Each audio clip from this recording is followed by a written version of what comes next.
Imagine that within the space of a year, the country you live in ceases to exist. Its flags and national anthem, its supposed role models and heroes disappear.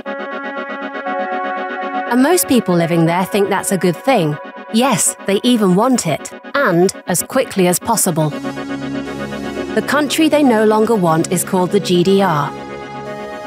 And the new goal is German reunification.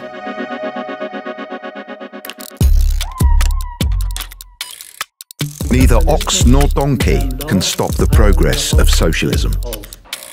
I love everyone, all people. We are the people.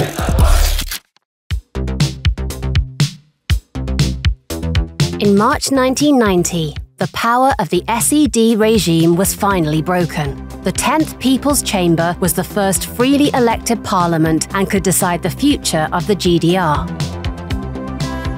In the country's only free elections in March 1990, the majority of eligible voters voted for the parties promising rapid German unification. The first free Volkskammer election had a voter turnout of 94 or 96%. That's fantastic. Everyone knew what was at stake and they seized the opportunity. And they, the vast majority of the GDR population, wanted German unity, and we were tasked with doing that job. If the Deutschmark comes, we stay. If it doesn't, we'll go, became a common saying.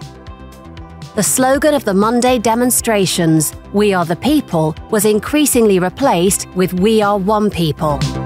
The pressure to bring about change quickly was unprecedented, and we had to bow to it. All the ideas we had, perhaps naively envisaged, of effecting change step by step over 2, 3, 4 years, dissolved into thin air. We had to be much faster. The East German CDU became the strongest parliamentary party in the Volkskammer and elected the Prime Minister Lothar de Maizière. Together with his counterpart from the West, Helmut Kohl, he negotiated the conditions for reunification. On the 1st of July 1990, the GDR adopted the monetary, economic and social order of the West German economic system. In September, the 2+4 agreement established the foreign policy preconditions for a new state. On the 3rd of October 1990, the Unification Treaty marked the completion of German reunification. From then on, the GDR was history.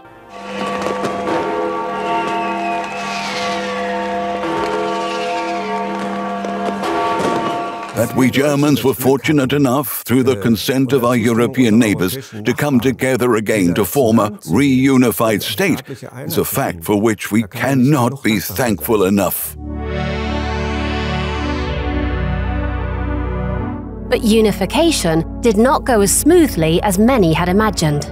After the initial euphoria, it was the East Germans who were confronted with the most drastic transformations.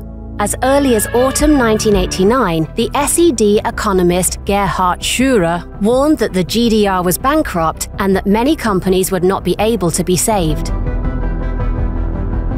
To regulate the transformation of the GDR's state-run socialist planned economy into a market economy, the GDR government, headed by Hans Modrow, SED, later PDS, founded the Treuhandanstalt on the 1st of March 1990. It was charged with privatizing the GDR state-owned enterprises and, where not viable, to close them down. Under the conditions of the free market, the East German economy collapses. Nobody bought it, nobody wanted it. No one washed their hands anymore with soap from the East. Now it had to be Lux soap. It reached such extremes that people who had eaten East German butter for 40 years now had to have West German butter. Complete nonsense. And our farmers didn't know what to do with their milk. With the introduction of the Deutschmark, the ailing firms that during the GDR produced their wares at cheap Eastern wages and with the help of extensive state subsidies found themselves faced with the laws of the free market. Copper in Mansfeld cost 135,000 GDR marks per ton.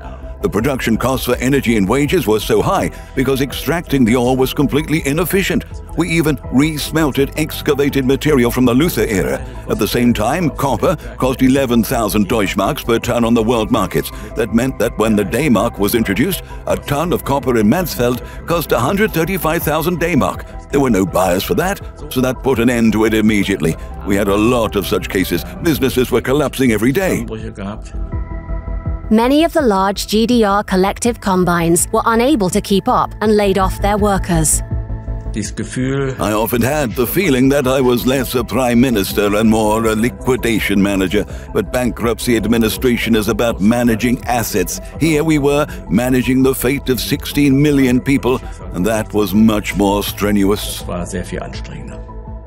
After German reunification, the Treuhand continued its work. Within a few months, millions of people lost their jobs. Around 1/3 of the 12,000 companies were deemed non-viable and closed down. Alongside the many success stories of the Treuhand, however, there were also charges of corruption and fortune-seeking.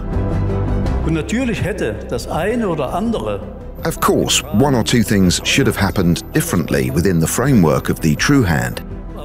But let me also say that despite all the mistakes made, how many countries have been faced with the task of reorganising an economy that had completely collapsed? Of course, that attracted one or the other speculator who ran things into even more ruin and perhaps disappeared with the spoils. But that was not caused by the circumstances alone. It's just the nature of some people. At the same time, racist resentment flared up in East Germany. Support for right-wing extremist parties and movements began to grow. The riots in Rostock and Hoyerswerda that recall the horrors of the pogrom came to symbolize xenophobic sentiments in the East, which some called the baseball bat years.